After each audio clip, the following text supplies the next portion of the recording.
Lauren Nichols, you can see that things are very bad. Lauren was holding a stack of papers.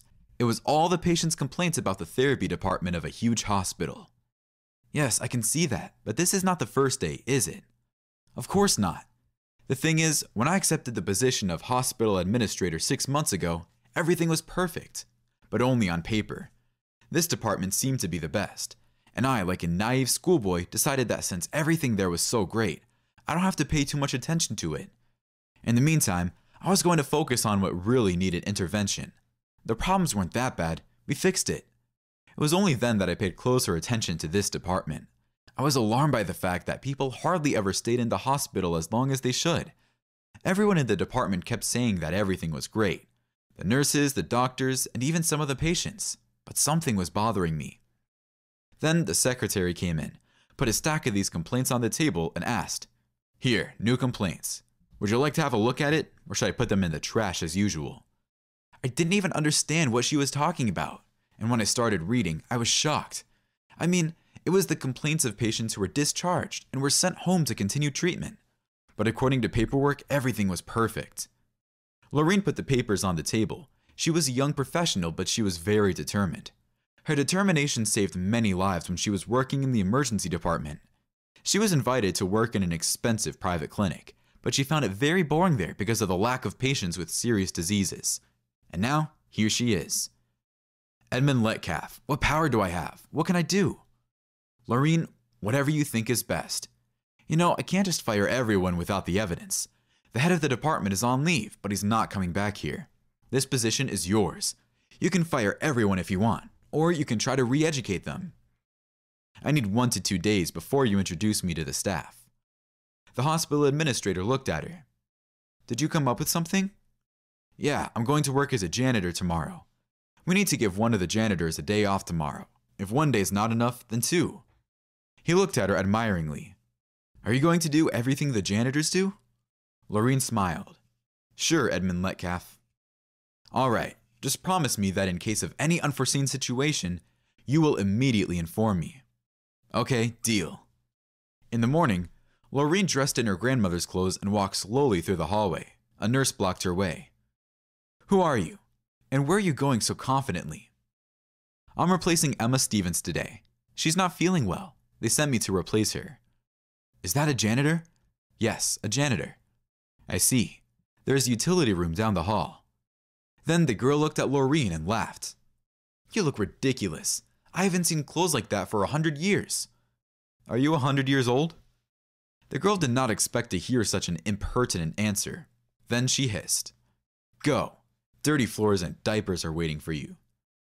Lorraine smiled contentedly and walked down the hall. The nurse looked at her angrily. What a ragamuffin. Adela, who made you angry? Adela smiled. Taylor, are we working together today? Yes. Are you happy? Taylor playfully pinched her side. Adela shrieked. Taylor was a mysterious guy who could be expected to do anything. People called him a dark horse. A year ago, he joined them as a nurse. But everyone realized that he knew a lot more than the doctors. All the girls who worked in the hospital liked this handsome guy. They tried to find out what such a smart guy was doing there, but nothing worked. Taylor was evading direct questions. They even nicknamed him Mr. X. And the frustrating thing was that he never paid any attention to any of the girls here. Around lunchtime, they started their rounds. Lorraine diligently cleaned the floor in the hallway and listened intently. A woman in the ward complained that the nurse missed her morning injection because she had overslept, and they couldn't wake her up. For breakfast, they gave her burnt porridge. It was disgusting. The doctor suddenly laughed. I don't understand. What did you expect? This is a public hospital. If you don't like something, go to an expensive private hospital or go home. Lorraine straightened up in shock because the patient was crying. The doctor came out of the ward. The nurse, whom Lorraine had met in the morning, was talking with him. Give her more sleeping pills. Let her sleep more and complain less. And actually, people heal themselves while sleeping, and we have to save the medication. The doctor laughed. Lorraine couldn't believe her ears. They didn't just work with the left hand. They were committing a crime. She couldn't keep following them to hear what the patients in the other wards were saying, or she would have been immediately compromised. So she continued diligently cleaning the floor. But the floor cleaning rag was full of holes. It was almost impossible to clean the floor with that rag. After half an hour, she went to the nurse's station. Excuse me, where can I get a new floor cleaning rag? It is impossible to clean the floor with this one. The nurse stared at her in surprise. Get what? A rag? I have no idea. The janitors probably bring it from home. From home? But the hospital allocates money for this. The rags must be supplied every month. Adela stopped scrolling her phone. She stared at Laureen in confusion. What? Laureen wanted to say it again, but then a man's voice came from behind. Who is so cocky? Who wants to lose this job? Laureen turned around abruptly, and she saw the same doctor who was making rounds this morning. Who are you? I'm a janitor. So go and do your job. Stop slacking. But I need new rags. I can't clean the floor with this rag. The doctor laughed. You're wearing rags. Take any rag you want. They're all just right for cleaning the floor. Laureen replied, You have no right to discuss what I'm wearing. The doctor bowed jokingly. Forgive me magnanimously. Would you be so kind as to tear off your brocade skirt for further floor cleaning, my queen? Adela laughed. Laureen had no choice but to leave. The guy who worked as a nurse was walking toward the nurse's station. What's all the fun about? The doctor had already left. Adela told him everything that had been going on in detail. Then she laughed again. Taylor looked at her earnestly. I don't get it. What's so funny? Well, Adela was confused and didn't know what to say.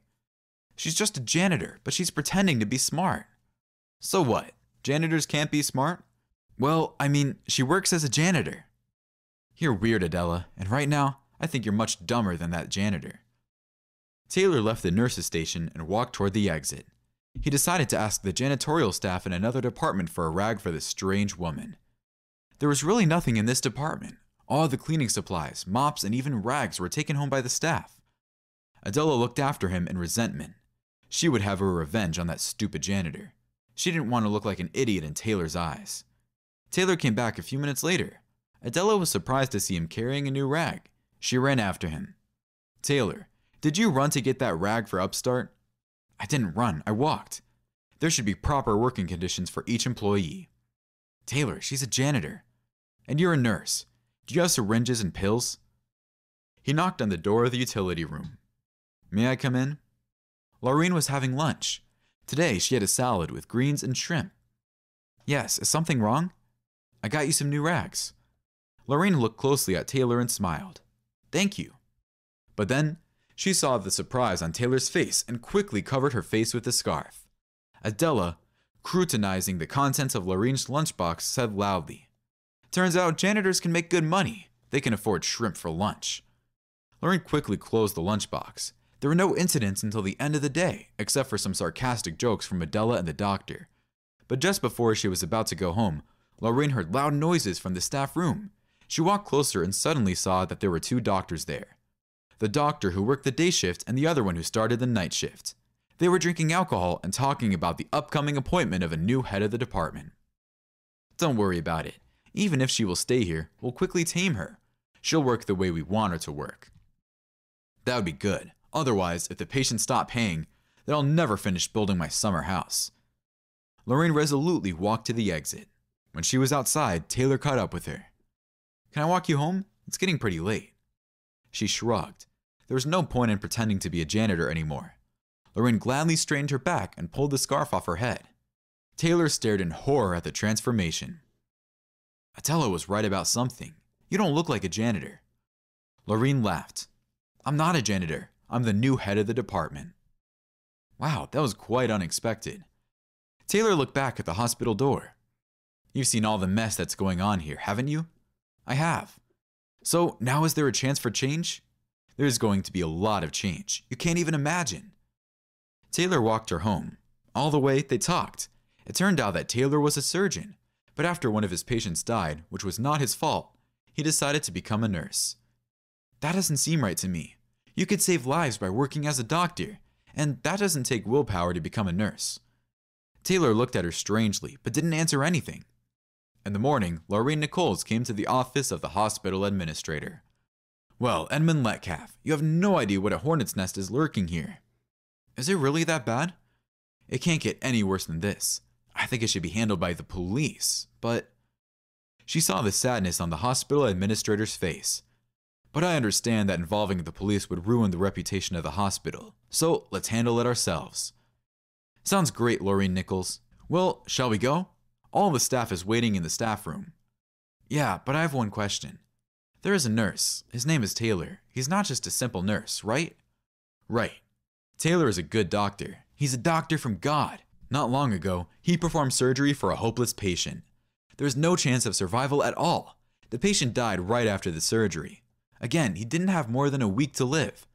The relatives who had previously begged Taylor to perform surgery on this patient went to the police. The investigation proved that there was no Taylor's fault, but he decided to quit. How do you know about this story? The doctor smiled. It happened at the hospital where I was working at the time.